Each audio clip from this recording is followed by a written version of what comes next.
नमस्ते साथीहरू। आज हामी यो गाउँको जङ्गलमा यसो घुमघाम गर्न भनेर आएको।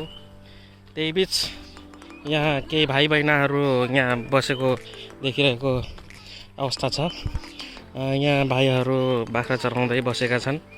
ल भाइहरू, हामी प्यारा प्यारा भाइ बहिनीहरू यहाँ बाख्रा चराउँदै रहेछन्। नमस्ते भाइ बहिनीहरू। ल भाइ बहिनीहरू, यहाँ बाख्रा चराउँदै हो है? ल तिमीहरूको बाख्रा यही हो है? ल हेर्नुहोस्, यहाँ बाख्रा आनन्दले चरिरहेको छन्। कति राम्ररी आनन्द रहेछ। यहाँ बाख्रा चराउन यहाँ डेली आउँछौ कि कस्तो हो?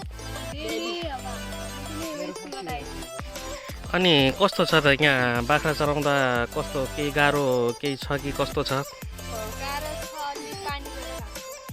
ल हेर्नुहोस्, यहाँ यति गर्मीमा पनि यहाँ भाइ बहिनीहरू बाख्रा चराउँदै रहेछन्। घाम नमानिकन यहाँ बिच जङ्गलमा। अनि यो जङ्गलमा कस्तो, केही डरलाग्दो केही कस्तो केही छ कि? त्यस्तो केही डराउनु पर्ने कुरा केही छैन अरे। यहाँ गाउँघर नजिकै रहेछ, यता घरहरू नजिकै रहेछ। यता हेर्नुहोस्,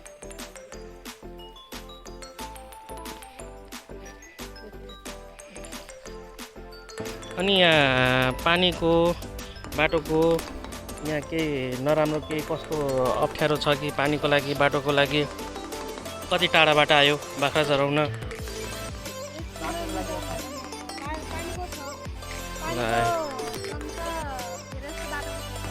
ल हेर्नुहोस्, यहाँ भाइ बहिनीहरू पानीको बाटोको केही कमजोरी भएर पनि यहाँ यति टाढाबाट 1 किलोमिटर भन्दैछन्, यति टाढा बाख्रा चराउन आएका छन्।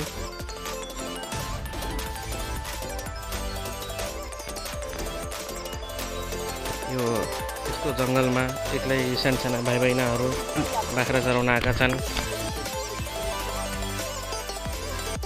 अनि यो यहाँको यो जुन जग्गा छ, यो जग्गा बाँझो नै हुन्छ कि कस्तो हो? अनि यहाँ खेती गर्यो भने यहाँ बाख्रा चराउन दिन्छन् कि दिँदैनन्, कस्तो छ? ल हेर्नुहोस्, यहाँ खेती गर्यो भने बाख्रा चराउन पनि नपाइने यहाँ जङ्गलमा। अनि भाइ बहिनीहरूलाई यहाँ 1-1 किलोमिटर टाढा आउनुपर्छ। फेरि त्यही पनि यो यहाँ खेती गर्यो भने बाख्रा चराउने कहाँ? यो बाख्राहरूको पेट कसरी भर्ने? निकै नै गाह्रो रहेछ यति घाममा। त्यही पनि